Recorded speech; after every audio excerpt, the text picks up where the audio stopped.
Hello, welcome to our very special chat today. We are in Art Week, and our intention with this event. It is always about bringing a little bit of beauty and harmony into people's lives through this annual event. Today we are going to talk about a subject that is not the first time I have addressed it, but I will try to take a more practical approach, more focused on the matters of life. Our topic today is Reflections to Perceive Beauty. We are going to, first, talk a little about the word. As I am used to doing, I think it is good to talk about the origin of the word, how it came into the world, and what were the intentions that gravitated around it in that cradle of the word beauty. What did it want to convey?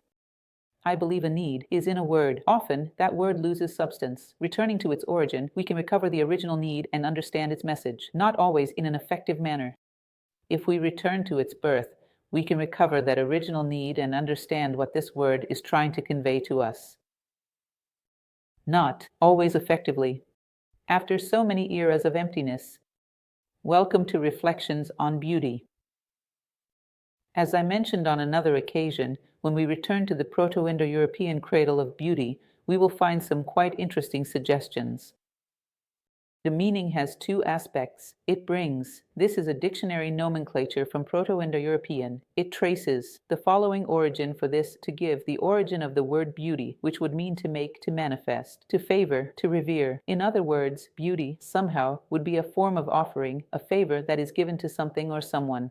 In other words, beauty, in some way, would be a form of offering, a favor that is given to something or someone. And we will see how this works. Offering, a favor that is given to something or someone. And we'll see, how does this work? Moving on to a language that also comes from Proto-Indo-European, which is Sanskrit. The Sanskrit word vas means present and comes from the same root as the present, not in the sense of time, but present in the sense of gift, of offering. Once again, this has a lot to do with the favor that, in a way, is received through beauty. The noun gino gave rise to good. The adverb duin gave rise to well. The diminutive duenolo led to the Latin bellus, meaning beautiful or lovely. The good and the beautiful are linked, as in Greek kalos. If we already see there, at the beginning, good and beauty closely related, as we saw.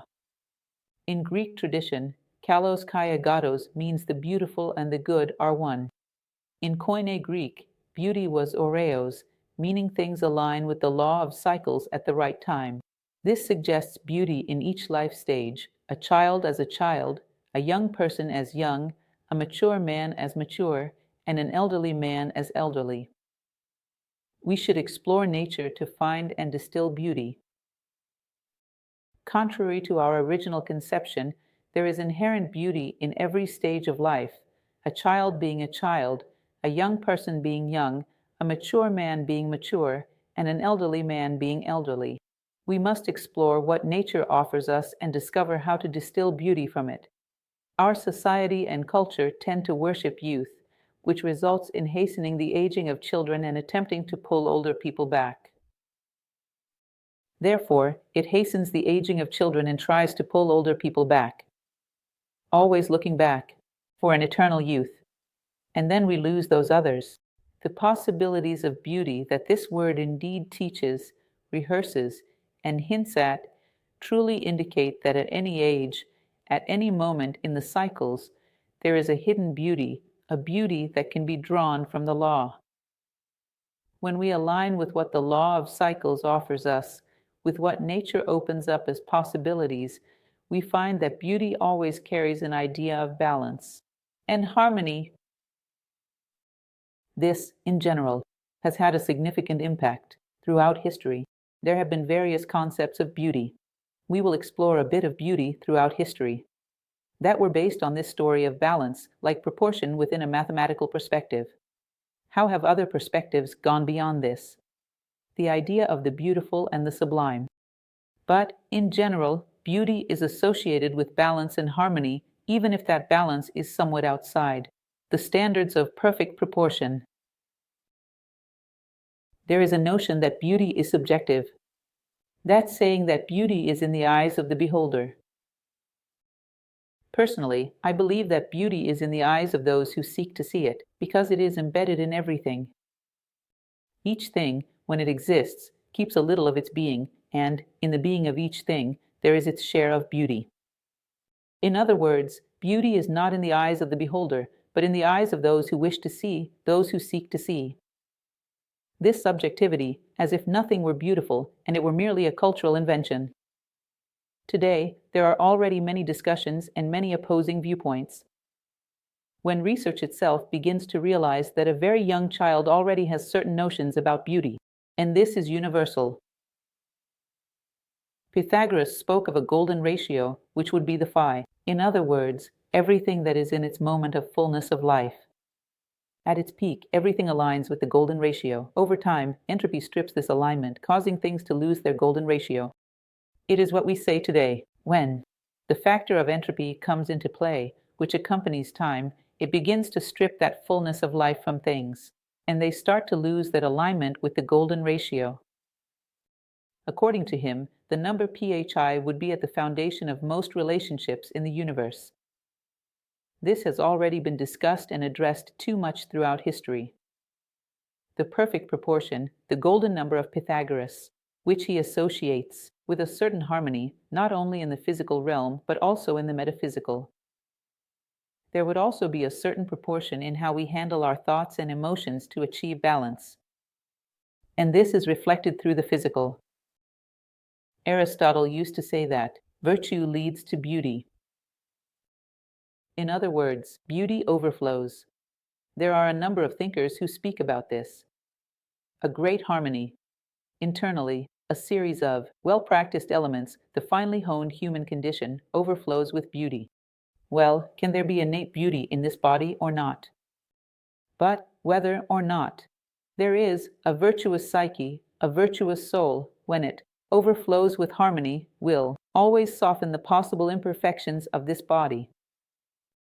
And if there was already beauty, it will make it much more radiant. In other words, the development of virtues naturally leads to beauty, regardless of the physical body in any other elements it may contain. And it's curious how we have an altered perception of people's appearance when we know the kindness they possess. For example, the generosity they possess. No matter how ordinary a person may be, or perhaps even someone showing pronounced signs of aging, we cannot help but look and feel that sense of tenderness and enchantment that we usually experience in the presence of physical beauty. In India, for example, it is said that a young woman was considered attractive. A beautiful woman was one who possessed a certain wisdom, which is a detail I find very curious and interesting. Well, the Middle Ages. It will say that beauty is only attainable through God. In other words, a property of God, which, only when a person dedicates themselves to his service, receives some illumination that beautifies them. Well, if we broaden this notion a bit, not only for the theological divinity, but also for that which is divine within every human being, we fall into something very similar to what Aristotle spoke about. In other words, beauty overflows, of virtue. The divine within us shines when it occupies its space. The essence enters existence, revealing itself and granting humanity profound beauty that truly belongs to them. Physical beauty is transient, belonging to life's cycle, and time will inevitably take it away. Metaphysical beauty, however, is a human's own power, because physical beauty does not belong to a person, it belongs to a cycle of life, and nothing will stop time from taking that away from them. Now, metaphysical beauty is the property of a human being entirely under their own power. In other words, nothing that is truly yours can be taken from you. A lasting beauty that is yours, more legitimate than just genetic traits. Or perhaps even more, this is truly yours. And it would have a greater sense of legitimacy than that which is merely a genetic conjunction associated with a certain age in life. In the Renaissance, I think many are very familiar with the ideas of Giorgio Vasari, who wrote that comprehensive book about the artists of the Renaissance. He strongly introduces, though he is not the first, this idea of beauty as the harmony of proportions. It is based heavily on Leonardo's Vitruvian Man and believes in a certain harmony. Similar to the idea of Pythagoras' sun, when this harmony is achieved, the appearance of that being naturally overflows with beauty. I remember that not too long ago, just 2 or 3 years back, there was a search around the world for the person with the most proportional face. They found a young English woman who fit those mathematical standards, the best of, to merge the face's hemispheres, reflecting beauty. She was a beautiful young woman, but most would recognize, without doubt, that there are faces more beautiful than hers. Beauty transcends proportion. She was undoubtedly a beautiful young woman, but I think the greater part of mankind would be able to judge that they had, without a shadow of a doubt, seen faces far more beautiful than hers. In other words, there is something beyond proportion, for sure. These experiments have been abundantly conducted throughout history. It's not just about symmetry, nor about the proportion of certain values. There is something beyond. There is an Irish philosopher, Francis Hutcheson, in An Inquiry into Beauty, Order, Harmony, and Design. He said beauty is the unity in variety in unity. Beauty consists of a collection of small things, fine details, and when they are harmoniously combined, they produce a sense of unity. Imagine a painting. Beauty consists in a combination of small things, exquisite details, and when they are combined harmoniously, they produce a sense of unity. So, if you imagine, for example, a painting. Is a painting beautiful because of its details or because of its overall composition? It is beautiful for both things. If someone imagined one of the compositions that I consider most brilliant in the universe, which is the creation of Adam by Michelangelo, the composition is very well thought out. But someone who lacked refinement in the details. In the painting, in the musculature of Adam's body, of God's body, someone who does not appreciate the richness of the details would have a composition, a good idea, wasted in a poor execution. And if it were also an exquisitely executed piece, but the overall scene depicted someone, I don't know, doing something crude, it still wouldn't be a beautiful painting. So, you have the idea of unity. The composition and the refinement of the details, which are all distinct and combined, harmonizing to form unity. So, Hutcheson's idea was that beauty is a harmony of differences. Unity in variety and variety in unity, which is quite interesting. A beauty, for example, in a society would be for each person to have their own identity, for each one to be deeply who they are, and to respect oneself as one truly is, while composing a respect for differences, to live and let live. Respect and the harmony of differences would create a work of art. Contrary to what we think, it has been for some centuries. Social harmony does not come from massification, it does not come from everyone being the same, it comes from identities that respect and harmonize with each other very well. Harmony and variety, the harmony of differences. Like in a beautiful painting or a lovely melody. John Keats is an English poet whose poetry I admire greatly. The Greek vase, where he speaks in his conclusion, truth is. Beauty, beauty is. Truth, that is all you know on earth, and all you need to know. That is very beautiful. What is truth? When things are authentically what they are. And, at the same time, when all of its subunits are harmonized, it logically transplants this harmony from within to without, and is capable of promoting the individuality of others, rather than wanting to make them just like itself. Promoting individualities and perfectly harmonizing with them, it's incredible how this results in beauty. The truth of things, the best human being in society, is beauty, the intelligent combination of differences, unafraid of diversity. Red and blue are completely different yet whole. Similarly, C and D are distinct but complete in their essence. Red is completely different from blue, and both are complete in what they are. The note C is perfectly different from D, and both combine, being what they are, and are complete in their essence. I find that very interesting. So, one more comparison, beauty with truth.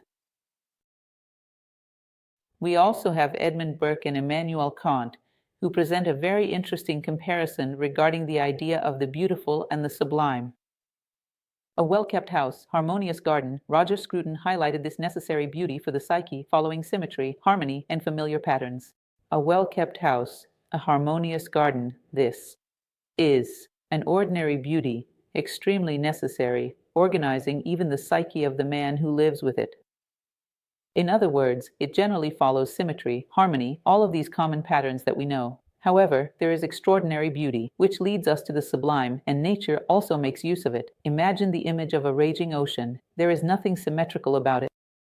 Imagine the image of a raging ocean. There is nothing symmetrical about it, especially when there's a storm and a lightning bolt strikes from the sky, and that ocean is absolutely tumultuous. There is no symmetry. But that has a grandeur that makes it hard to look at an image like that and say how beautiful it is. It's hard not to do it. So, when you see the Alps carp, that gigantic ice, full of spikes, challenging, there is no symmetry at all, but you realize there is something bold, unusual. Nature doesn't just break rules, it generates rules according to patterns that we are still unable to understand, which is extraordinarily beautiful. Likewise, when we see a storm violently shaking a tree, you perceive a movement, the dance of that tree, as something extraordinarily beautiful, even though it is unpredictable and asymmetrical. Similarly, when we see a storm violently shaking a tree, you perceive the tree's dance as extraordinarily beautiful, despite its unpredictability. Nature creates the sublime, challenging us, unlike beauty, which brings harmony. This beauty remains within and breaks patterns, showing our journey towards complete beauty. It is a beauty that remains within the patterns, a beauty that breaks patterns in an extraordinary way, showing that we still have a long way to go until we reach a complete beauty. So, Kant, in his essay on the beautiful and the sublime, presents a kind of challenge that I find very beautiful. We feel intimidated by these carps in the Alps or by this wild ocean. But in the next moment, we can regain our dignity. When we realize that these things can physically annihilate us, but they cannot corrupt us, there is something within human character, within the human soul, that is as grand and as challenging as these two realities of nature.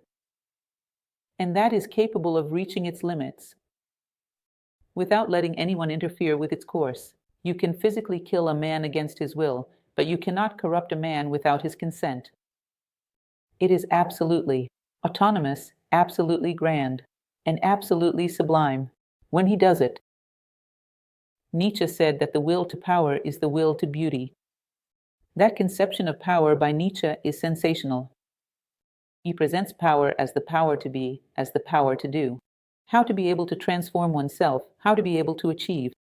He says that this power gives man the grandeur that makes him beautiful. Very similar to Kant's idea of the sublime. In other words, the beautiful is a man who has reached the limits of his human possibilities, who has realized his potential. In other words, one who has power over internal and external circumstances, power over the animal self, power over corrupting influences. Who knows, yes, to impose upon circumstances, carrying your identity along, which brings your latent powers to their fullest expression. For Nietzsche, the beautiful was, in fact, the sublime embodied in a human being. Therefore, the will to power is the will to beauty. Beauty, for him, was not simply a matter of symmetry and irregularity. It was max possibilities for each being. Joseph Pieper, a German philosopher I mentioned earlier, has an idea I found intriguing. These are observable in our experience. It's crucial they understand and apply these concepts, not just see them as theory. And it is important that they make this transfer of these concepts so that they are not mere theory. Pieper says that harmony is what overflows when there is an internal placement. Correct. An internal fitting of each thing in its place. In other words, it's as if there is an internal sense of justice where each thing occupies its rightful place. An angry man is not beautiful, he lacks harmony, because instinctive, brutal fury is that of an animal. A roaring lion may even be beautiful. A man roaring is not fitting for a man. It is beautiful in a man when he masters his animal nature and reaches the utmost sense of justice, the utmost generosity, the utmost love, the utmost fraternity. This is a man reaching his fullest potential. just as the lion reaches its fullest potential when it roars. So, the correct placement of internal things ensures that everything this man emits is beautiful. I always remember, back in my days when I was studying lyrical singing many decades ago, when the teacher said that when I knew how to properly place all the structures of my voice internally, I should remain calm, that any sound I emitted would be beautiful. This reminds me very strongly. And even today, when I think I have to bring beauty, I need that. I feed on that beauty for my life, beauty for the environment in which I find myself. I look within and see everything is in its place. Because otherwise, the muses do not show up. I do not have a vessel clean enough for the muses to deposit their sacred wine, their sacred nectar. Kant, once again, stated, adding his perspective, that beauty is not an objective characteristic of things, but rather a mental characteristic. Subjective, that old saying that to those who love the ugly, the beautiful seems ugly. This is an idea that has been strongly defended throughout history, but it also contains its contradictions. It seems that, as we have already discussed, a very young child is capable of recognizing things that are more beautiful than others. It seems that there is an intuitive dimension that perceives something beautiful in things because it belongs to them in themselves, independent of the observer. So, this idea that beauty is in the eyes of the beholder is quite debatable. Hegel said, and that is one of my favorite ideas. He said that beauty is the sensible expression of an idea. Imagine the idea of the good, as Plato would say, the greatest of all ideas. If I grasp this idea with precision, I am like a pontiff who elevates my consciousness to this idea and expresses it clearly, without interference. An idea, when expressed with minimal interference, produces beauty in the world. And that is very interesting. It produces beauty in the world. And that is very interesting. He also adds another perspective, which I find fantastic, stating that the highest beauty lies in philosophical thought, in the direct capture of ideas. It is no coincidence that the phrase attributed to Socrates states that philosophy is the music made with the soul. In other words, the thought that reaches the realm of ideas sees, and it is capable of bringing it to the world as cleanly as possible. This is a thought that will necessarily bring beauty to the world, because there is nothing more beautiful than a pure idea. Today is a historic moment where we have lost the ability to identify ideas. I receive messages from listeners, look how brilliant this person is. I read them and find no ideas. They develop others' ideas, not always creatively. We struggle to recognize and generate ideas. While developments based on other people's ideas, developments, not always very creative, sometimes not at all creative. Today, we struggle to recognize ideas, and even more so, we struggle to generate them.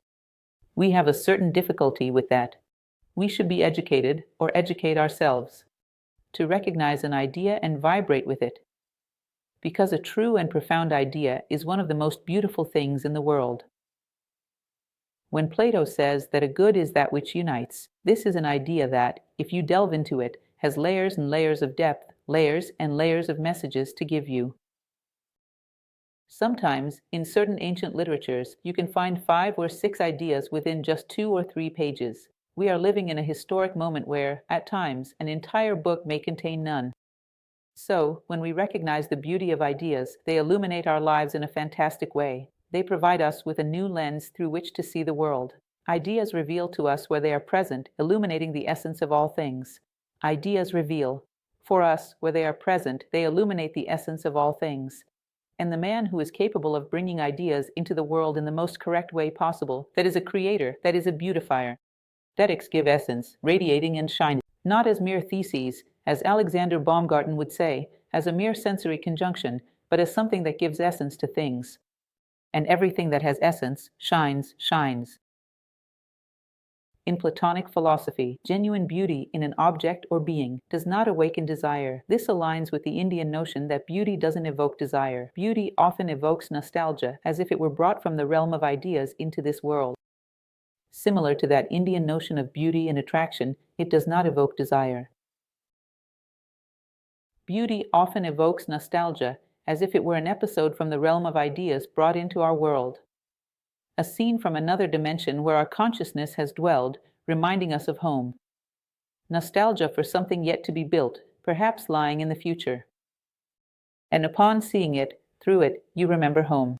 You feel nostalgia for perhaps something we have yet to build, something that may lie in the future. Nostalgia for our true identity.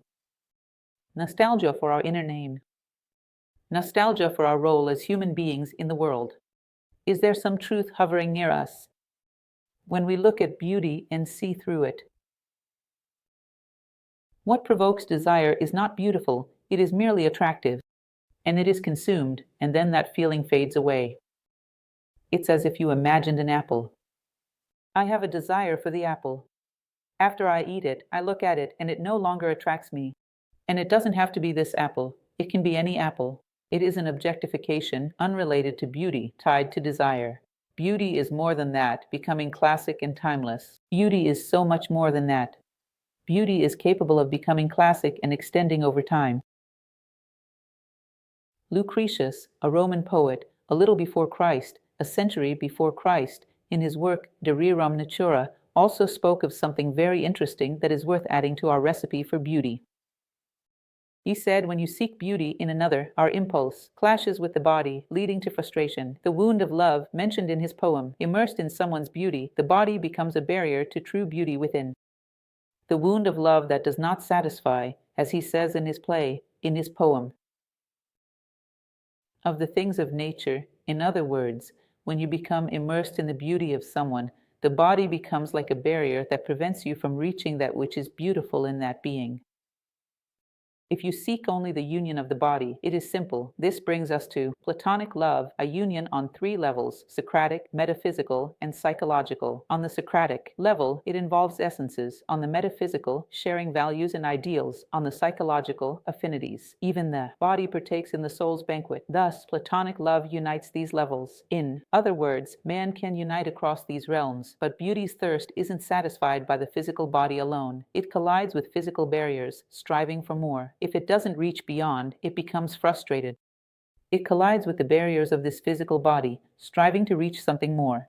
And if it doesn't reach that, it becomes frustrated. It's not uncommon to encounter cases of people who come together solely for physical beauty, for the impact it creates, because beauty sometimes promises to offer something more. And often, it becomes frustrated and cannot maintain that relationship. True beauty announces something that goes far beyond the physical body. And only in this way do we heal the secret wound of love that does not satisfy. Plotinus and the path of Eros. Plotinus said beauty functions to guide us upward toward the world's metaphysical, base toward the good. Eros is the longing for the one. Love and beauty always walk hand in hand. Eros is the longing for the one. In other words, love and beauty always go hand in hand. Aphrodite and Eros. Eros is the longing for the one, and beauty leads us upward.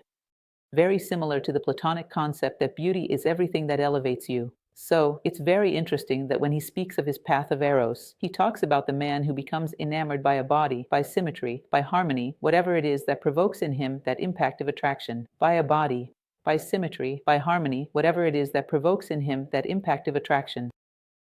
Suddenly, as he gets closer, he realizes that this body is not the only one that holds this conjunction of symmetry.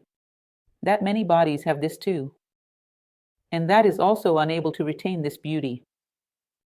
Our beautiful and splendid one dies tomorrow. Therefore, he feels a bit frustrated when he sees this. In one body, he moves on to various bodies, and finds the same beauty, yet he cannot find anything. Moreover, he sees that this beauty fades away very quickly. Then, running a bit further along the path of Eros, he would seek a realm where beauty endures more, which is the beauty of the soul. If you are a generous, just, good, and worthy person, any of these attributes emanates a very profound beauty. It is something that depends on you, and you can retain it for your entire life. And that attracts much more. And so, on the path of Eros, the man moves from beautiful bodies to beautiful souls, but suddenly, he realizes that all beautiful souls, everywhere in the universe, are inspired by the archetype, by an idea of beauty and goodness, and he seeks out this source. Then he reaches the realm of ideas, as Plato would say, or the divine plan, as various philosophers from different theological schools would express. Man reaches unity by pursuing true beauty and truth, not imitations. He seeks the source where beauty radiates pure, achieving unity and reaching God. When it simulates the truth, but it really isn't. Chasing after beauty, the source of beauty, from where it radiates true and pure, he can reach unity, he can even reach God. As I told you, there are current experiments that show children at the beginning of their child development having a preference for pretty faces, and also similar patterns of attractiveness across different sexes and cultures. These are not things I made up. These are studies that are conducted where a bunch of faces are shown to people from different cultures and civilizations around the world. And it is evident that the affinity for certain proportions and characteristics exists all over the world. In other words, there is something there that provokes an internal response. Now, how much of this something is enough to sustain that attractiveness? It's another thing. So, what we perceive, in practice, is that, in fact, there is some symmetry, some proportion that causes an attractiveness at first. Even for a person who has not suffered so much cultural washing from a certain context. A young child or someone in a remote area finds a lure in things themselves. Over time, essence matters more than appearance, a curious mix of both. But the third moment, attractiveness has more to do with essence than with appearance. So, it's a curious combination of those two things. It's not a bad thing. In fact, it is highly recommended to seek to create beauty, to have an aesthetic plan. It's a matter of respect for ourselves and for others, within the limits of our possibilities. Without madness, but it is interesting to do. But it is. It is even more advisable to have true beauty, the beauty which is truth and depends on us. The impression of beauty and the reality of beauty can coincide in one, existence and essence. Because the impression of beauty and the reality of beauty can coincide in a single being. Existence and essence.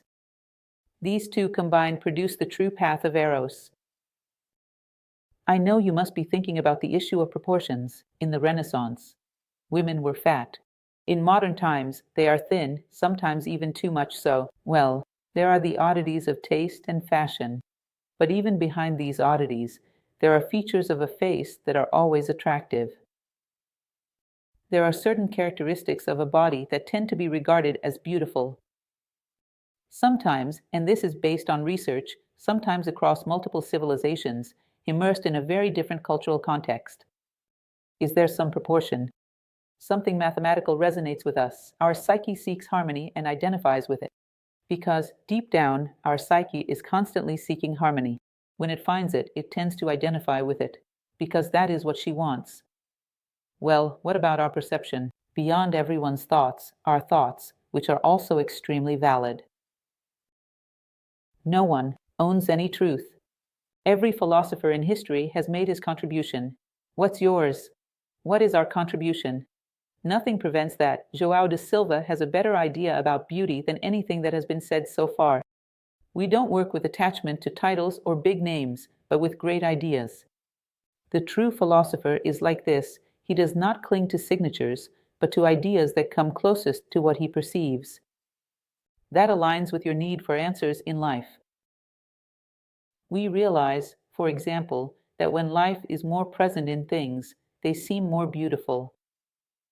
It's as if beauty is connected to the fullness of life. And then, yes, we come to the story of the young person in the fullness of youth because there is so much life, so much energy, so much vitality, so much color in their face, so much presence of fullness, of life. And this creates an impression of beauty, just like a flower. And this creates an impression of beauty, just like a flower. A rose in its fullness is one of the most stunning things I have ever seen in my life. It's a sensational reality, a rose.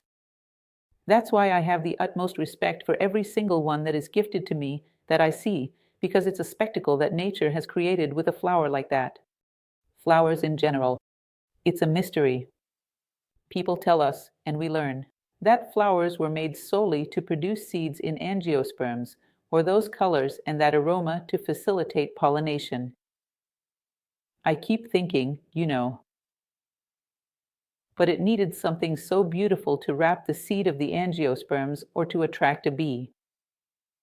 Could it be that bees have a greater sense of aesthetics than most of humanity? Why does nature put energy into creating beauty? You put so much energy into producing something so sensationally beautiful. Could it be that nature itself also has this need to express beauty? Once it flows with life, and life has this incredible and sensational need to express beauty. What a flower is. One of these days, while walking through a place that was more like wilderness. Wilderness, already cleared many times. And in the midst of that untamed brush, there was a simple little plant with a beautiful flower hidden away. It was there in the middle of the wilderness. Nature doesn't create to hide, to show to anyone. It does so out of its need for expression. Ah, yes, I know already. It wraps the seed of the angiosperms. Look, humans know how to package things in a pretty ugly way. Ah, it attracts for pollination. Humans know how to attract insects in a way that doesn't necessarily have to be aesthetic. I often question the role of beauty as an archetype, as an idea, within nature itself, because it makes use of this beauty. It's very difficult to justify with utilitarian explanations. For me, at least, it doesn't convince me. I don't think it's enough. So, the more life is present in things, the stronger the impression of beauty it conveys. Now the question remains, are we capable of making life more present in things? You might say, of course not. Life is more present in things that are young. So I come to you with that Eastern tradition that I find so beautiful. That says there is a vector of physical life and metaphysical life. So, physical life has its limitations. The principle of entropy works. 1,000 decays, but opposition rises with wisdom, mastering. And if there is a vector, a sector of opposition to metaphysical life rises as it grows with wisdom and mastery over life's factors, bringing latent powers to Iona. Sometimes, an elderly person with facial marks possesses sensational beauty, conveying something beyond common humanity. Overflowing with kindness, feeling, and purity, it becomes a symbol, a vector of opposition. It's incredible, and there are many cases, because it conveys something that is almost beyond the standards of common humanity. That it is capable of overflowing with kindness, with feeling, with a sense of purity. It becomes a symbol, that is, a vector of opposition. That also channels life, channels in another way, over which we have control. Remember, we have control over inner beauty, but not over outer beauty. Continuing, the beauty of that which is pure. It's amazing that it seems even nature, once again, life, utilizes this to protect the young from predators. Because it's difficult, unless a man is very deranged. A cub of a species that has this impulse of cruelty. A cub is such a defenseless and pure thing. Sometimes the species will get fierce up ahead. The young inspire tenderness and respect. Purity holds beauty. And a certain respect, it's not just me who has to show respect. The idea of purity holds a lot of beauty within it. Nature makes use of this. The things that are pure, like children, for example, little kids, listening to their games, seeing what they say, observing how they simulate things in their imagination, how they tell stories. Definitely, purity is a form of beauty that is very captivating. It's almost like a veil that protects everything that is still fragile and brings forth a tremendous tenderness and enchantment. So, it's yet another attribute of life, to purity. These are things we can observe that truly generate beauty. Beauty of what is pure in actions, and now not only in bodies. Is there anything more beautiful than knowing that a person was so honest that, despite going through great hardship, they found something of yours and returned it intact because they respect themselves and don't want anything that isn't theirs? A person can be so generous that, even at a great personal cost, they stop what they are doing to meet someone else's needs. An animal, a human being, whatever it may be. Is there anything more beautiful than seeing a person being integral And it is absolutely coherent. Coherence is beautiful. It radiates a halo of beauty. Acts also emanate beauty. Sometimes it is associated with the purity of the actions of a pure being. Like, for example, a child. It's beautiful to see a child. Those mountains of drawings that we, as parents, keep. Mom, you are beautiful. Mom, I love you. It is a work of art for a father and a mother, because it is a declaration of purity. The wagging of a dog's tail is beautiful, while he is euphoric to welcome you. That is the beauty of actions, whether from beings that are pure, or from those who have purified themselves through will. Let them be grown men and women, capable of acts filled with great legitimacy. Purity in actions is also very beautiful to see. It is very beautiful to see. Even when the circumstances are ugly, the action of a person giving their best to help everyone involved is truly remarkable. It is very beautiful. The beauty of what is. Beautiful. The beauty of what is. Purified in actions, that is, those who have built this beauty. An honest, simple, and good adult, a father and a mother, honest and dedicated. A teacher who feels rewarded by the growth of a child, or a teenager who loves to see the results of their work. They put their whole heart into it. A stranger who comes to your aid in a time of need. Of a teenager who loves to see the results of his work. They put their whole heart into it. A stranger who comes to your aid in a time of need. I fell, 4 people helped, one with my shoe, another my bag. An elderly lady offered to call someone. Such generosity and solidarity from those with nothing to gain, despite knowing the world's darkness. The beauty of people who have absolutely nothing to gain from it, and they are there, overflowing with generosity, overflowing with solidarity, and they are adults who have already encountered all the dark elements of the world, and they chose beauty. It is a purity by choice. And they chose beauty. It is a purity by choice. A person who greets you while looking you in the eyes. It is so beautiful when you look into her eyes and see that it is not just a formal convention, but that she is truly conveying to you an intention for you to have a good day, a good afternoon, a good night. An intention for you to have a good day, good afternoon, good evening. I remember reading a text once, and I will never know if it is real or not. But even if it is a tale or a fable, I found it very beautiful. That there were certain tribes, in a certain region of the world, their greeting to one another was, "I see you." I found this story, even if it is fiction, very beautiful, very beautiful. I see you. You are too much to be ignored. I recognize in you something precious, a particle of something extraordinary. I see you as a kind of flower that cannot go unnoticed. I recognize you as a worthy being who deserves my gaze. I recognize you as a kind of flower that cannot go unnoticed. I recognize you as a worthy being who deserves my gaze. I see you. Many times, when we give a donation on the street, we just toss it at a beggar.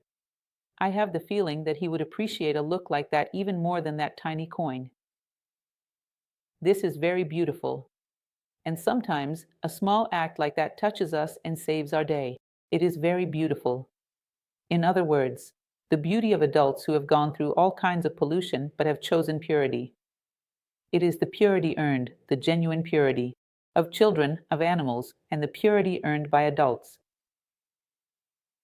Built through an act of will. It is extremely beautiful. The beauty of kindness.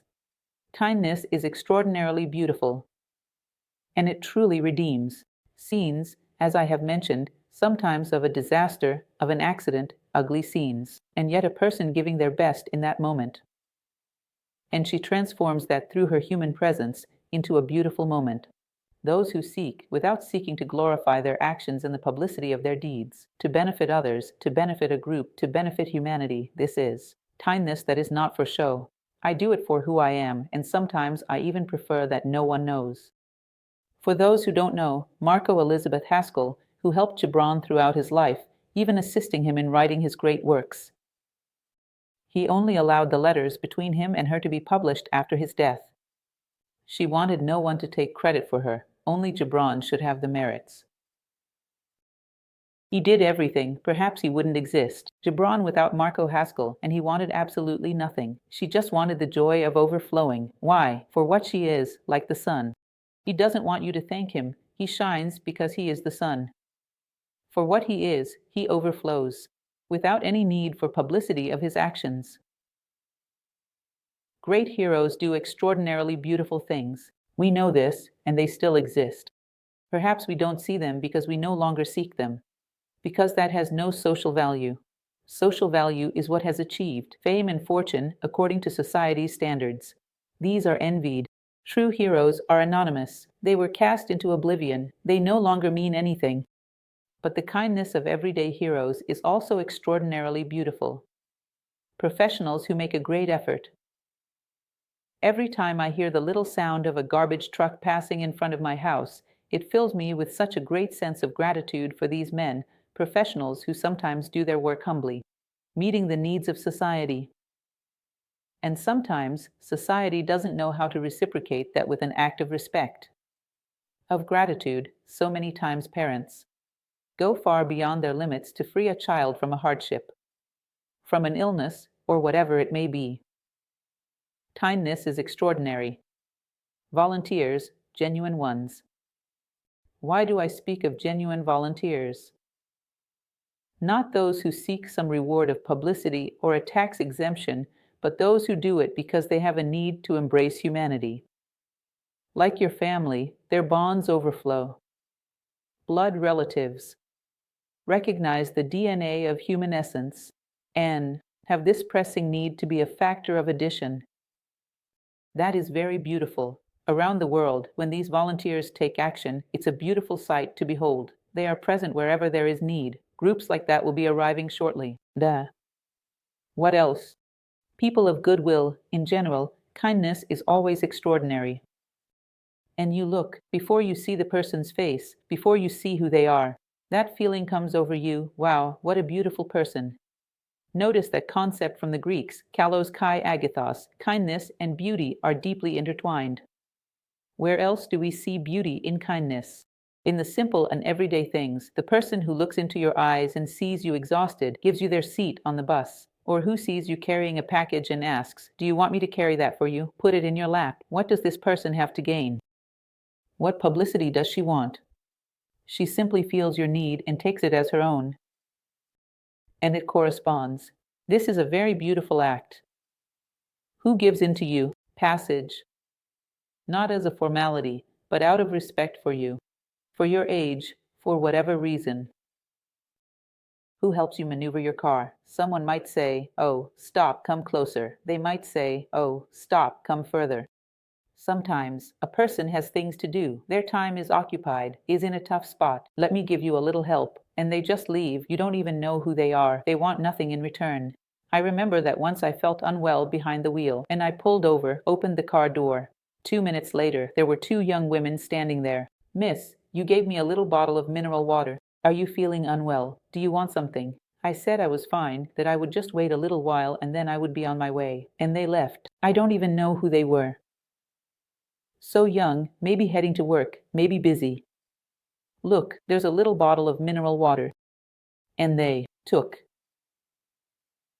an impression of mine of hope, of great beauty with them. I don't even know who they were. It's in the small things where we reveal those points of humanity that are sometimes hidden among us. The everyday hero, those moments where cracks in our alienation bring our humanity to Iona. In very simple things, no. And it's like when someone quickly bends down to pick something up off the ground to hand it to you. What personal advantage does that bring? That's a reflection of the overflowing nature of humanity. What personal advantage does that bring? This is an overflow of human nature. And when human nature overflows, it is legitimate, pure, without manipulations. It possesses an extraordinary beauty. Kindness is where we most easily find beauty. What else? The friend who cares and advises you. Sometimes they say things you don't want to hear. You know that friend who makes you angry. It takes time to realize he wanted to help and you seek him out for forgiveness. That friend who doesn't need your approval just wants you to be okay. Be honest in turmoil. Those relatives, people in your life, your family, sometimes you make mistakes. So, have the courage to be honest when you find yourself in a moment of turmoil. Relatives, people in your relationships, biological or chosen family, sometimes you make mistakes. They can be uncompromising, not knowing how to coexist, but in deep difficulty, you can be sure they will welcome you. There is something that connects us beyond that. Are you sure? If I go to them, they will welcome me. That there is something that connects us far beyond that. There is a bond of love and loyalty that transcends all of that. and sometimes we don't appreciate it. Many times, due to intransigence and sectarian opinions, we throw away a bond as sacred as that of those people who love us and are ready for our well-being. This is beautiful, truly beautiful. You know you have a shoulder to lean on, someone who shares your sorrows, someone who walks with you. This is sacred. We should never profane it for fleeting and superficial things. What more? For fleeting and superficial things. What more? And the great acts of kindness that we should be hunters of. Because there are people doing extraordinary things in the world right now. I usually hunt for these names and collect them. Because, as Plato said, it is good to always have a hero in sight, to remind us of how great we can become. This is extraordinarily beautiful. A man who serves. Kindness is a beautiful man, a beautiful human being, regardless of the physical conditions they may have. But when he overflows with kindness, he possesses an irresistible beauty, a transformative beauty, a beauty that makes him a magnet for many other human beings. More than any perfect photographic model from the runways of Paris. For sure. In other words, we must seek and know how to see the beauty, if we want to find it, in its most genuine, most authentic form. That beauty that is truth. Beauty in the little things, this is one of the practices that I find most adorable because it fills your entire life. Realize a day of beauty brings fulfillment. Nature offers beauty every moment, filling life. Piece it together for a beautiful day, a beautiful life. And nature offers you a feast of small beautiful things every moment. And when you piece all of this together, you have a beautiful day, you have a beautiful life. When you notice the sun returning, a diagonal sunlight ray entered my room. That was a work of art. Despite yesterday, I got a blank sheet to start anew. That was a work of art. And I thought, well, despite yesterday, someone gave me a blank sheet of paper to start over. And the sun returned to spread its light and warmth. It once again distributed its light and warmth. Without asking anyone, hey, do you deserve my light? No. Generously, everyone, their light and warmth, all those who have their windows open to receive it. How beautiful that is, how it gives me 1,000 reflections. Sometimes it's that critical moment, what I consider a philosopher's critical moment, that every day, when he opens his eyes in bed, he has to remind himself very clearly of who he is and where he wants to go with all of this. He has to reinforce his spirit of self-improvement. Sometimes, a small thing like that is a wonderful sign that it's worth starting over. Because if the sun doesn't give up, why would I? He is the sun, I am human. Each one radiates the light of their own form. Why would I give up? Small things like that. Tibet, they value the Tibetan Book of the Dead. They notice small signs, symbols indicating events, similar to Jung's synchronicity. They value small signs as symbols that certain things are happening. Very similar to what Jung referred to as synchronicity. Well, there are always rays of sunshine, but its entry at that moment was special. Maybe this ray will never come like this. Maybe this ray will never come in exactly this way, into my room. Perhaps my need for experience intertwines with this natural fact, and it has something to tell me. The sun will be around for a long time. An infinity of time ahead. It is still a star with a lot of life ahead.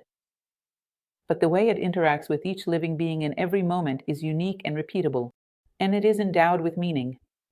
Once things intertwine, as Jung says, out of a mutual need for experience. What's more, the scandal of the birds when dawn breaks.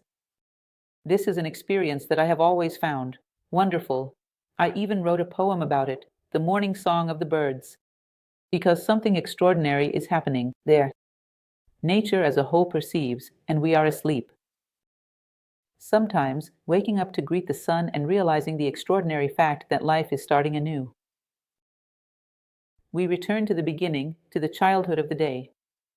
The hours of the day have a direct relationship with the ages of life. There you are, returning to the purity of the childhood of the day, that gray light, everything beginning to be born. The dawn is wonderful, now. And what about that scandal of the animals? In a ceremony of gratitude, because life has begun anew. I remember once, in the midst of the waters of the Amazon River, on a little boat, I witnessed the sunrise. I had never imagined anything like that. The noise is deafening. The monkeys go wild. There's so much animal noise that you can't distinguish what it is. A madness of sounds. The animals are holding their ceremony. Why? Life has begun anew. There is a new childhood. There is a new opportunity. How beautiful this is. How beautiful it is to observe his excitement. Once, I had a little kitten, and she would leave the house, to the garden, and she would go crazy when dawn broke. I would get up just to watch her. Jumping with joy, she looked like a little ball bouncing in my garden. She was ecstatic for something that I, out of ignorance, chose not to notice. It's very beautiful, this. I chose not to notice. It is very beautiful, this. You will close the dawns, just like the sunset. When we compare this to childhood, the fullness of noon with maturity, with the moment of awakening, and the sunset with old age, you realize that everything has its beauty. The night of mysteries, perhaps with death, and now revealing a new opportunity. You realize that beauty exists in all the cycles of life. Whether in a day, or in a year, or in a season, whether in life or in death, in everything the same beauty persists, the same symbolic message. You begin to engage ceremonially with life. This is beautiful, it brightens your day. The passing of the seasons, how curious I find it to see the little plants in my garden, although the seasons are quite difficult to notice in certain places. But we notice how the earth, the plants, even the insects react to the changing of the seasons. You notice a great intelligence at work, caring for the earth and all its children, preparing the earth, gathering itself, preparing the earth for what is to come, receiving the seed, suddenly bursting forth in life again. You perceive a maternal intelligence caring for the earth and all its children, for what is to come, receiving the seed, suddenly bursting forth in life again. You perceive a maternal intelligence caring for the earth and all its children. How beautiful this is! It makes us feel like we are in the arms of our mother, in the arms of our father. You notice a meticulous intelligence in the things around you, renewing life, nurturing life. When we realize this, we gain such great confidence in life, in nature, that we understand this coherence must also exist in human nature. Trust more in humanity. Down the road, we will see the purpose with clarity. If we seek, we will see. Knowing that further down the road, we will see the purpose of all this with increasing clarity. And if we seek, we truly come to see. We connect life's ends. Chaos can become cosmos at a certain moment if we choose to see it. And it is also extremely beautiful. Perceiving nature's intelligence and coherence, the cosmos, is profoundly beautiful. Understanding the intelligence, the coherence of nature, the cosmos, is extremely beautiful.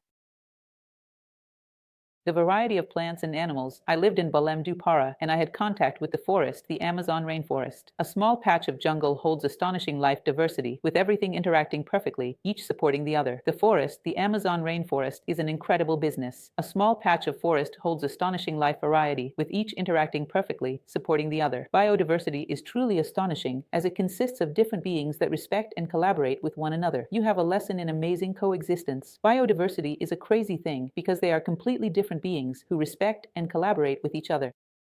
You have there an extraordinary lesson in coexistence.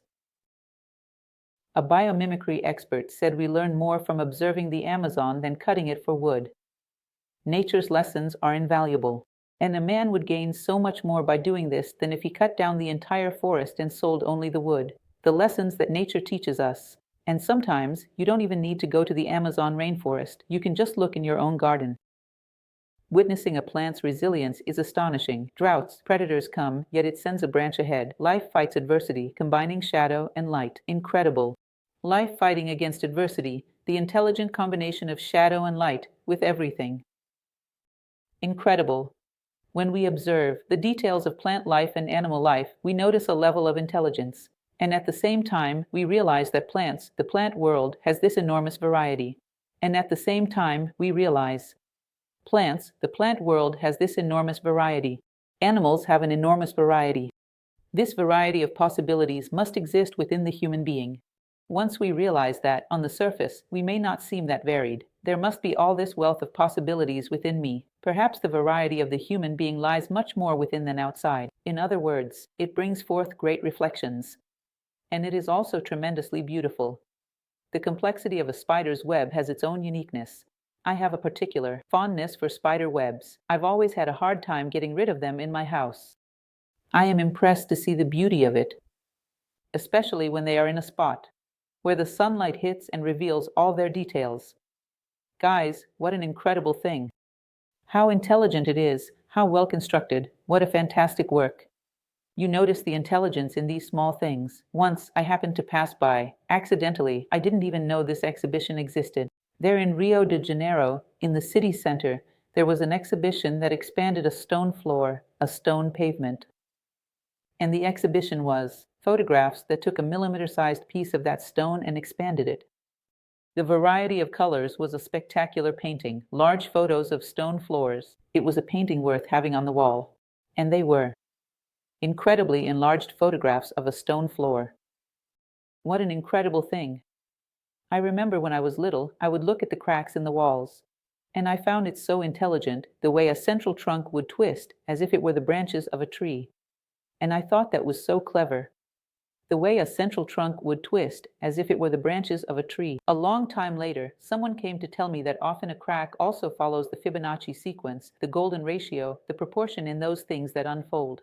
I find everything so beautiful, so many details that make you stop and reflect. Guys, I wonder if I can branch out harmoniously in all directions. Am I learning the secret of expansion without losing my axis, or am I betraying myself to expand?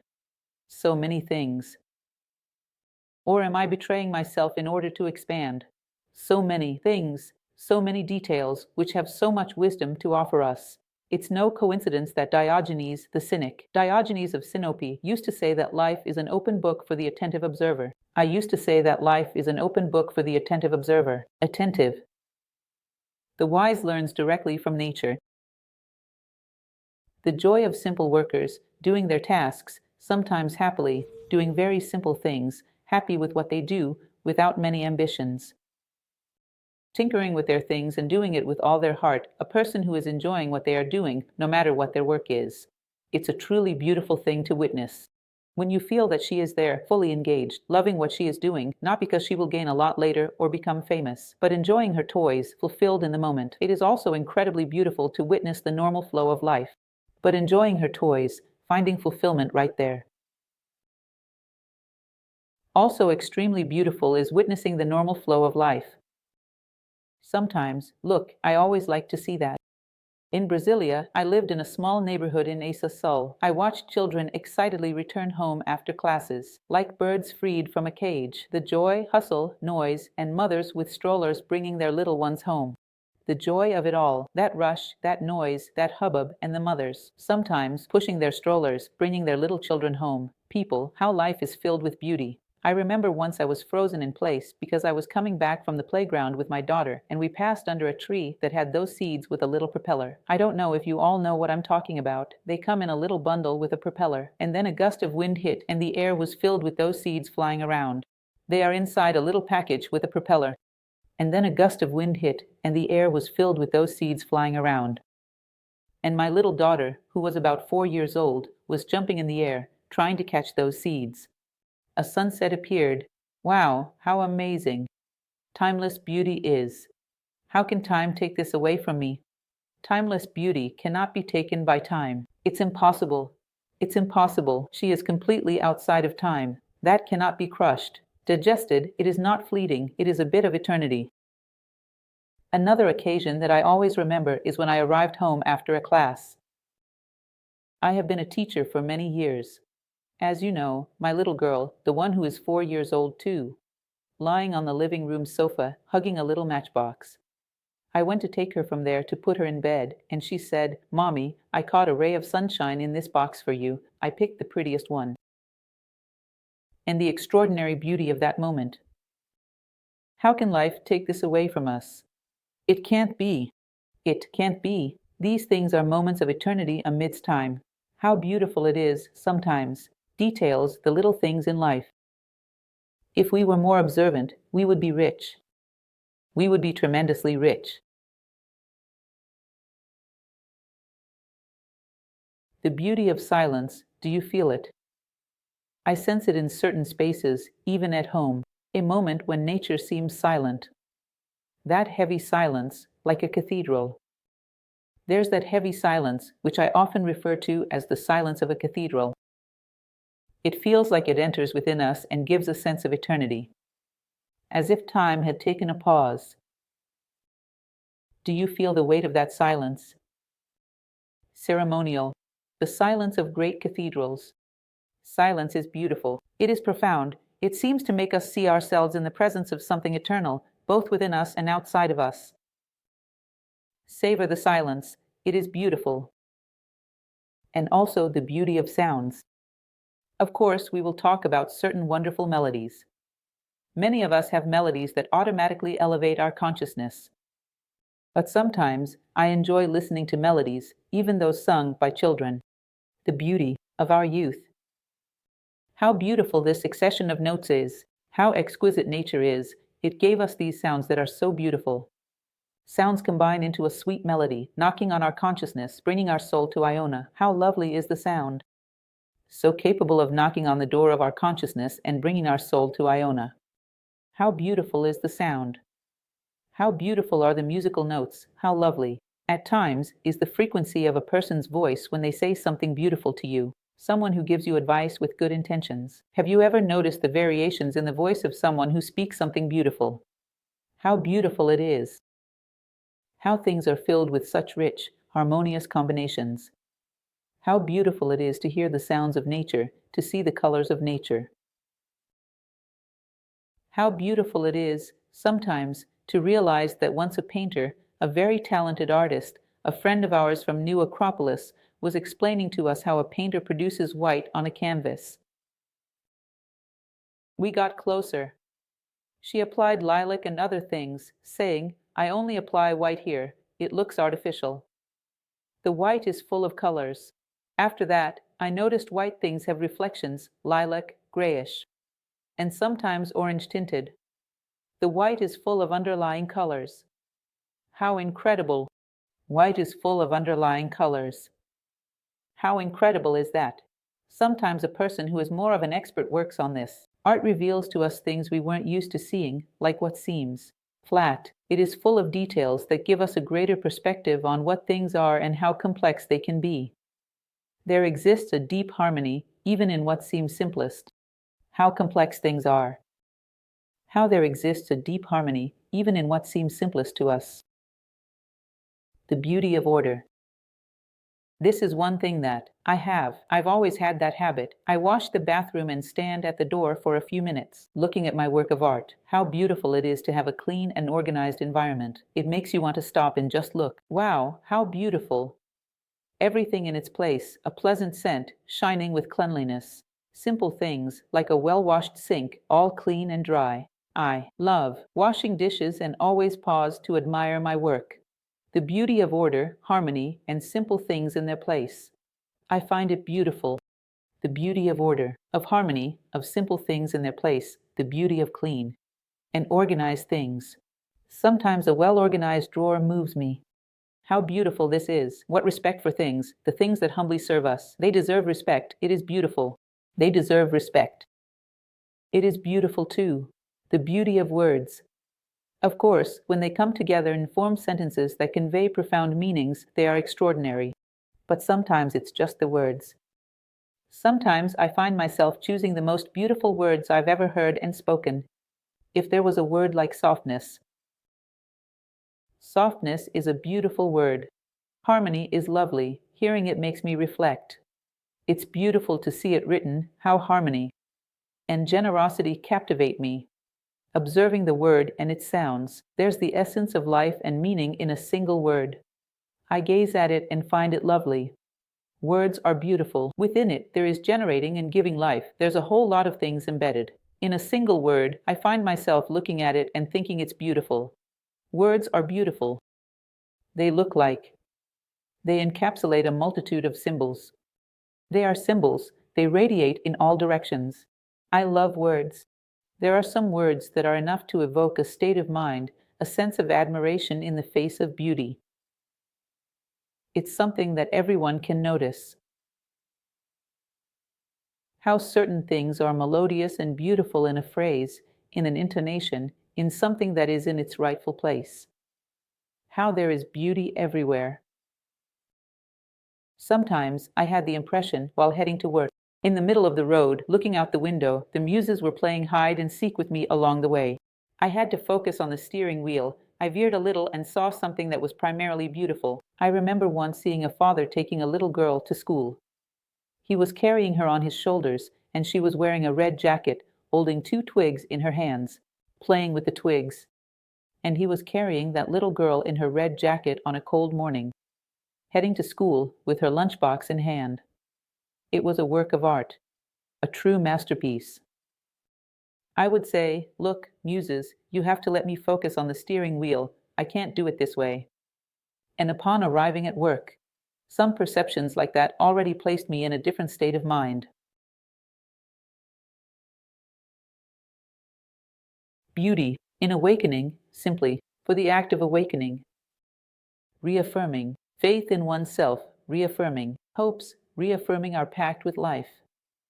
For what I awaken, for what I live.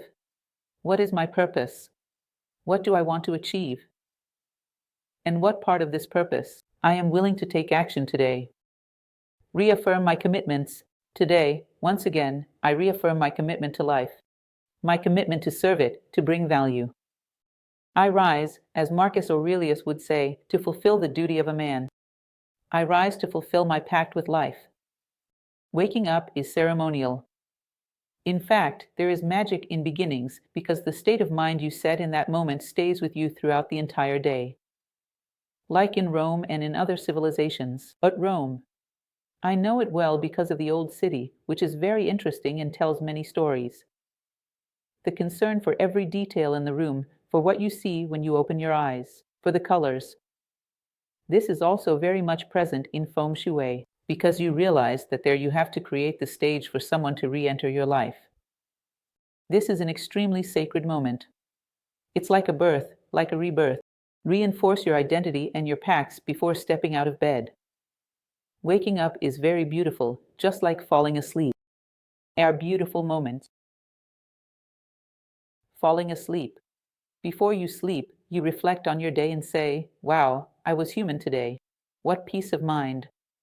I sleep in peace, with the skies and the earth, to the best of my abilities. I honored who I am and what nature expects of me. Close your eyes and say, I deserve the sleep of the just, and tomorrow I will begin anew. It's a healthy pride to look back at our footprints and say, look, it wasn't anything extraordinary, but it was what I should have done. I honor my human condition today and surrender myself to the sleep of the righteous. If life ended today, I would regret the stage was so small, but I would be happy because I sleep kits. With the skies and the earth and with my own conscience, how beautiful it is, a grand ceremony. In general, when you perform this little ceremony, it immerses you into the dream consciousness. Sometimes beautiful dreams come because you enter the dream consciousness with your right foot. It's very beautiful to sleep this way. Eating. Confucius talks too much. That's in your little analyses. You look at all that food on your plate and say, each of these things, nature put in a tremendous amount of work to produce, and it is giving it to me. It is investing in my life. I am a servant of it. I have to give back to it the return of such consideration. I have to give it to her, the return of such consideration. I have to place myself in service to that, which is the law of its necessity, because look at what it invests in me. Each of these things is a life that has been cultivated over seasons, seeds that have been generated and watered. All the life that is on my plate. What gratitude for a nature that invests so much in me and trusts so much that I am worthy. I want to honor that trust. It is a moment of grace, a profound moment of gratitude, of empathy with the purpose of life. Gratitude to the world, gratitude for all the things we feel, that are part of our being, our extended body. Gratitude to nature, gratitude to humanity, gratitude to the world as a whole. Gratitude to this piece of land that witnessed my birth. People today sometimes confuse patriotism with fanaticism. That doesn't exist. Who loves the piece of land he brought into the world, is able to understand, value, and encourage any other human being, also having the same gratitude. It excludes nothing and no one, simply a respect for what rightfully belongs to me. The land that provided my food, where I walked as a child, now shelters me like a mother. I am grateful for the earth and this land. I empathize with nature's forces that have touched my life. Gratitude for the earth and empathy with nature's forces. And empathy with all the forces of nature that converse with me throughout my life. This is not fanaticism. This is not madness. That is beautiful. And who knows how to do that? Knows how to respect the patriotism of all other beings on earth and to value and honor it. Respecting the land where you were born. As the ancient poets used to say, respecting the land where you were born is a way of respecting our father and mother. It is a tribute to our ancestors. This is very dignified and truly beautiful. It is a way to make our lives increasingly ceremonial. The sacred is the function of giving meaning, said Mir Ariadne. That which has meaning is also very beautiful. Gratitude to myself for the healthy effort every day, for never giving up, ever. To be grateful to myself. That I am often afraid, often feeling hurt. Persevered, despite challenges, honoring my word. I often feel cornered by circumstances. I did not give up. I honored my commitment. I honored my word, and I kept moving forward. Deep gratitude to that divine essence within me, which did not let me give up and never abandoned me at any moment. Gratitude to ourselves is also very beautiful. It is touching and extremely important. Patience is also something extremely beautiful. Patience to use 1,000 clocks, not give up on people, because each one has a different rhythm, one from the other. Patience is like offering an encouraging glance during tough times. It's like a mother celebrating her child's small steps with joy. She bakes a cake and calls the neighbors for every little achievement. Celebrate both 1 and 2 steps. Repeat the celebration process. Celebrate every small achievement with enthusiasm. Patience, cheering for and valuing every small achievement of the people around us and of ourselves, celebrating our little victories. And knowing that this is a positive encouragement, we must value the small steps we take. And knowing that this is a positive encouragement, we must value the small steps we take. And it is a way to celebrate our effort to honor the expectations of life within us. It is ceremonial and extremely beautiful. Patience is very beautiful. Beauty of learning. To look at things with the eyes of a first time, I still find myself imagining, because imagination is also extremely beautiful. Leonardo da Vinci, immersed in his studio in the Vatican, while Michelangelo and Raphael, who were also around and wonderful, were doing their best to impress the Pope, Leonardo would shut himself away in his studio and draw leaves. Amazed by the beauty of the leaves and the curves they take.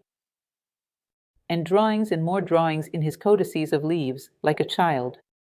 The wonder of seeing things with fresh eyes, to face each day anew, with purity, discovery, awe. That spirit of a learner. Is there anything more beautiful than the spirit of a learner? Is there anything more beautiful than knowing that we do not own any truth and being open to life? Wanting to understand the mystery of everything. Is there anything more beautiful than standing before another human being and knowing that they are different from me? Part of the truth lies with him, and we can combine this and both come out greater. We can create thesis, antithesis, synthesis. Your mystery interests me. I do not own the truth. I offer you my mystery in exchange for yours. What a beautiful thing is the spirit of a learner. How beautiful it is to know that we do not know, and never give up on the spirit of improvement. Learning is extremely beautiful. Knowing how to see. I had, at the back of my house, a tomato plant. One day, it was all dried up. A short lifespan left one branch.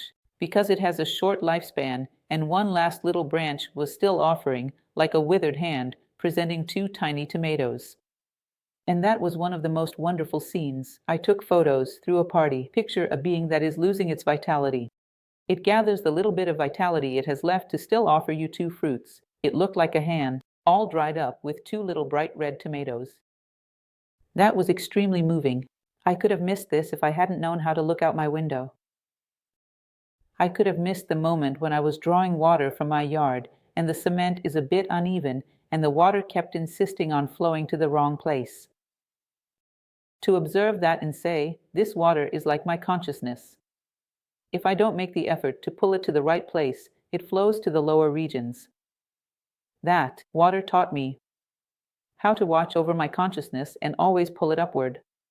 I could have missed it. I could have missed a storm. And looking at the tree and seeing how, after this storm passes, the ground becomes beautiful, covered in dry leaves, how nature knows how to be beautiful even when it destroys, often harming humanity, even when it builds, it creates ugly things because it doesn't know. In your work, reflecting on the Dharma, the law of the universe, and nature follows the Dharma, even when it destroys. In other words, to be able to observe, to know how to see. To go beyond appearances, to see the symbolic message that each thing contains. Knowing how to listen. Knowing how to listen much more than what people are saying, but what they really want to convey with that. Instead of looking at people and already thinking about how you're going to respond while waiting for them to stop talking, empty your mind.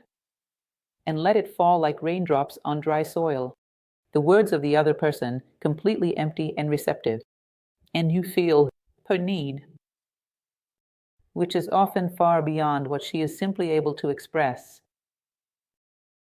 By sensing the person, you can respond to what they truly need, which sometimes has little to do with what they are actually saying. This is extremely beautiful. It is open for the words of others to penetrate a space that is empty, receptive, and luminous, so that you can feel the true need that those words conceal, which are sometimes not faithful. What a person wants to express, not everyone knows how to express themselves well or has the courage to express themselves properly. Knowing how to listen is beautiful. A person who knows how to listen is a wonderful sight to behold. I remember those elders, like my grandmother and others, who would become absolutely paralyzed. You could see that she wasn't expecting anything. She was completely focused on what the person was saying.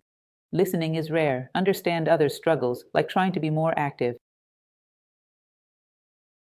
Realize that sometimes a person you live with makes a significant effort to be more active or understanding, but suddenly circumstances leave them inert or furious. Suddenly, she is caught in a circumstance, whatever it may be, that leaves her completely inert. Or the effort that a person makes to be a bit more understanding, but then suddenly a situation arises that makes her furious. And you know how to look at that person speaking and know how to separate her. This is who she is, the person I know, and this is the loss of control that she has fallen victim to now.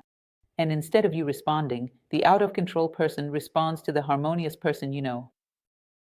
You help her feel torn yet empowered, aligning with her struggles, so she can permanently become who she wants to be. This internal war of hers, so that she can permanently become what she wants to be. Sometimes we look at someone and say, so-and-so is inconsistent, so-and-so is a liar, so-and-so is fake. He has two faces. No, he is trying. Alice is one of those people who helps him fight with the other side of himself. To know how to see what a person truly wants to be, dreams of being, behind what they are managing to become. Do you know how beautiful that is? Is there something divine in that? It's very beautiful. And empathy. When you strip away everything you think, all your concepts, and enter into someone else's world, pure and clean, with the intention of seeing the world through their internal circumstances, through all the elements they possess, you will see through another facet of the prism. You will view the world from an angle you hadn't considered before. You will see through another facet of the prism. You will see the world from an angle you hadn't considered before. This deep desire to enter into the mystery of another and to be able to do so. To strip away everything that is personal, not to bring in your own conceptions, your own ideas. Like Ulysses, who enters the sea and emerges completely naked, only then finding the island of the Phaeacians to take him home. Metid. And only then will you find the island of Ricos, which will take you home. In other words, to strip away all the layers and the quirks of my personality, and to enter into the other person's point of view, in the mystery of the other, with the pure spirit of a learner wanting to share a bit of their own light while also bringing in a little of the light from others. Empathy is a beautiful thing, and it is an art that few know how to practice. An empathetic person is an artist. He knows the relative value of his personality and knows how to move away from it, to strip away from it, and to penetrate into the mystery of the other. Empathy is truly beautiful, and to delve into the mystery of the other. Empathy is truly beautiful. Synchronicity, the repetition of events in my life, is so interesting when you start to observe that the recurring events are trying to communicate something to you. I often talk about the line that never moves, where at some point you wonder, is life trying to tell me that I am impatient? Sometimes the fact that you, I don't know, make a mistake at the beginning of a process, like arriving late to an appointment, might make you realize that this initial lack of control attracts a whole bunch of other disasters. Then you arrive late, the internet fails, the neighbor decides to practice the drums, the cat screams. In other words, a series of disasters when you start off on the wrong foot. Notice these coincidences in your life. See what they have to tell you. One of the most beautiful things in life is learning the language of life and engaging in dialogue with it. The language of life is symbolism. When you start to notice the recurring events in your life, suppose that they are a message that life is sending you. Make a supposition of response, a proposal for decoding, and feel. How does the ball come back? Develop a dialogue with life through the language that life speaks, which is symbolism. This is also beautiful. This will awaken in you a deep curiosity one day to see the face of that intelligence which, from the background of life, communicates with you through your language, which is symbolism, because symbolism is always the root of all languages. Dignity in pain is also beautiful. The beauty of wanting to understand the purpose of all things. The beauty of wanting to be consistent with everything you have learned and believe, especially in the most difficult moments.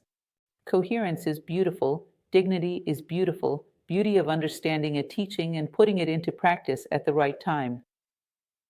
As Buddha said, we all face old age, illness, and death. Finding a safe place within ourselves, which no one can take away, helps us stay dignified and in control during adversities. Avoid madness, the worst choice. Beauty, dignity, and self-control in adversity are profound. That allows us to remain dignified, coherent, and in control of ourselves in the face of the greatest adversities. We must not fall into madness, into insanity, which is always the worst alternative. The beauty, dignity, and self-control in the face of adversity and pain is profoundly beautiful. I remember that once someone told me a story, and I can't say for sure if it was true, but I found it quite plausible. About an old man who had been married for 70 years. And when his wife passed away, people were surprised because he was very calm. He was very serene all year long.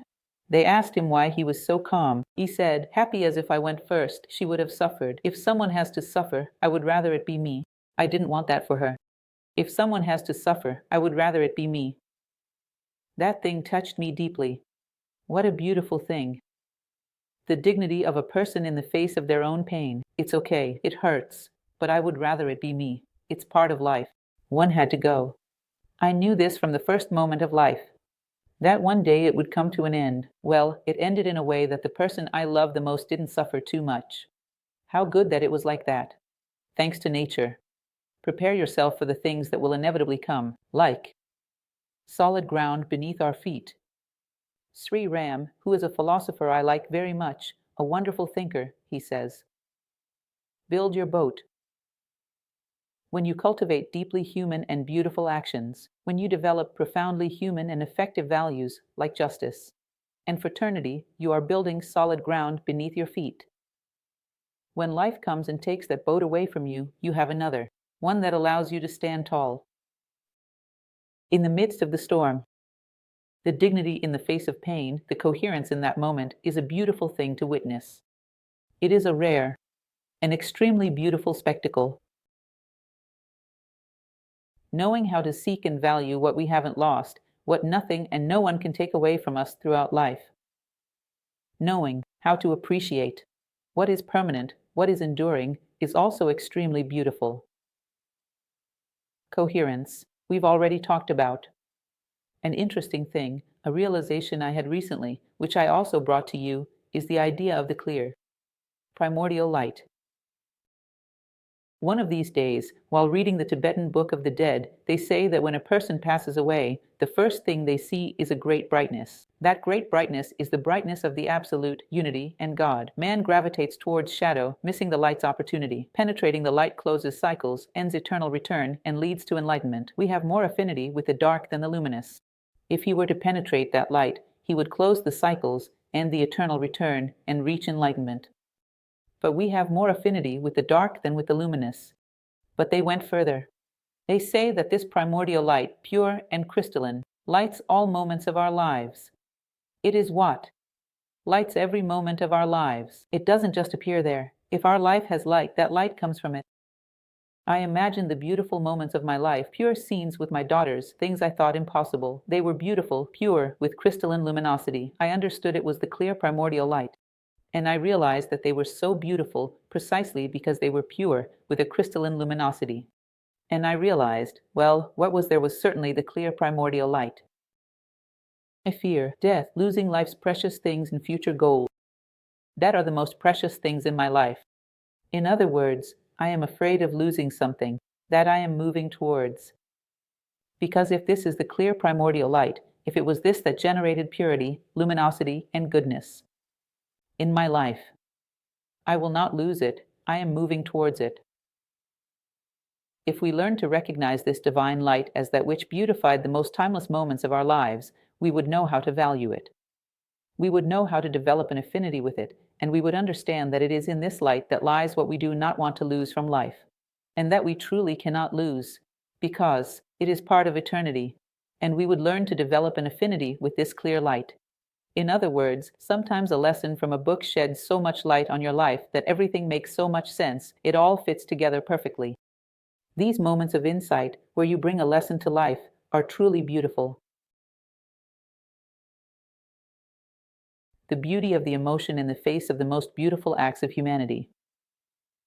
Art, that is, the grand things created through art, which bring us to tears.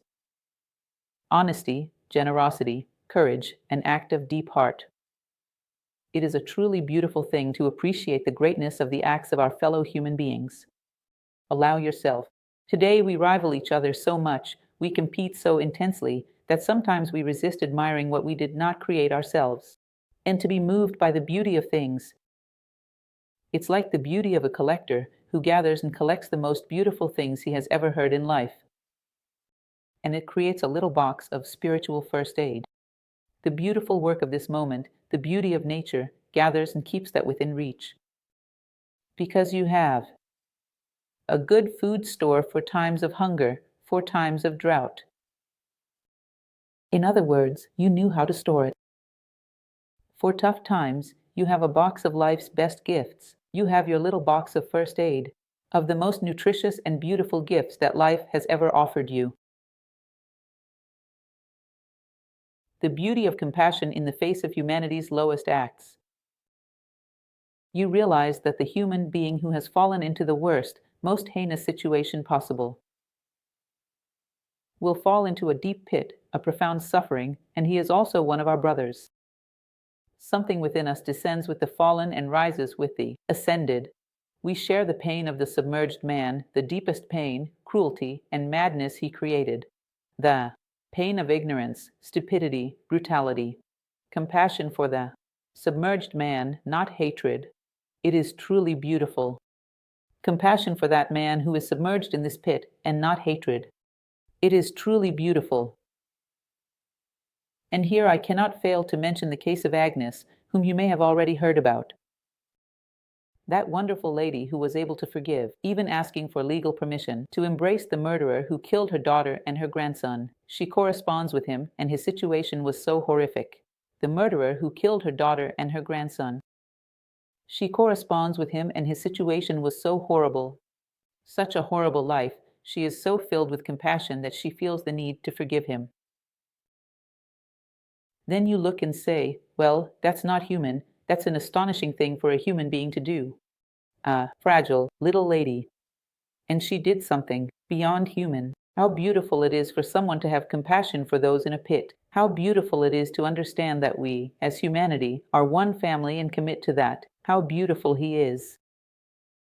How beautiful it is to understand that we, as humanity, are one family and to commit ourselves to that.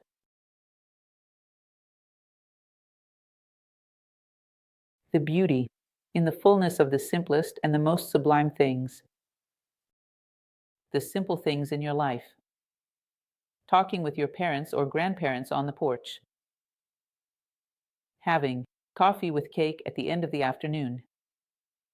talking about the simple things in your day, playing with the dog, reminiscing about the good times shared with friends. Jewels. To feel gifted by life, which gives us so many moments like this. The beauty of a symbol, of a ceremony that elevates consciousness, that provides you with a vision of unity. A certainty built upon God, about the harmony and purpose of existence. Life has purpose and beauty. Today I see and I am certain life has purpose, it has meaning, it has coherence, it has intelligence, the beauty of the certainties that you built through reflection. And not through blind faith. The beauty of the ceremonies that mark a connection to something greater. The beauty of the sacred and the man who recognizes it. In the presence of something that transcends me, something that is greater than I am. The beauty of the sacred and of the man who stands before the sacred, who recognizes it. Elizabeth used to say that man is more than homo sapiens, is homo religiosus. When he gets down on his knees, he recognizes something subtle. But it connects and harmonizes everything around him, allowing his life to unfold and enveloping him. This man has reached a higher level of intelligence than one can attain. Pure intelligence, manasiga, as the Hindus say. In other words, the beauty of the human being before the sacred. Respect that. I wouldn't be able to see anything through this situation, but this being sees. When this is lucid, it is a man. This is very beautiful. Who stands before something greater than himself and becomes entirely gratitude. That is very beautiful. The beauty of the desire to serve. The beauty of the desire to give thanks. These things surround us all the time. These are the moments when various beauties meet and intertwine before us. These are special moments, and you can even provoke them. Those divine bones that Plato spoke of. When you take a beautiful song that elevates your consciousness and listen to it at sunset, and on top of that, recite a poem, a prayer, you bring together 2 or 3 beauties. They turbocharge your awareness. Beauty has this property. When it unites, it provokes a synesthesia that elevates your consciousness to its highest state. The encounter with your soul, the divine platonic bones. Odium is dedicating oneself to the things of the soul. Negotium is dedicating oneself to the things of the body. And both, when done the right way, are beautiful and necessary. The beauty of a painting, of a song, of any manifestation of art. I bring to you this poem, small and simple, from a poet I admire greatly, Kabir. From the 100 poems of Kabir, translated by Tagore, here is a small poem. Waken, the Supreme Spirit is near. Oh, my heart, the Supreme Spirit, the Great Master, is with you. Awake. Throw yourself at the feet of your beloved, for your Lord is at your bedside. You have been asleep for countless centuries. You don't want to awaken this morning. I feel the echoes of a small poem like this from a man who knew what he was talking about. When someone speaks wisely, listening and expressing well creates beauty.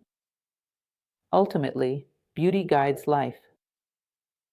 When you know how to listen and someone knows how to say what needs to be said. Finally, in conclusion, beauty is the way life operates. Beauty exists. And to grow is to learn to perceive it, to generate it, and to serve it. I hope these reflections in life situations, this tracing of beauty, inspire you. When you feel alone, don't stay alone. Seek beauty. It's an excellent companion. She is an excellent companion. A big hug to everyone.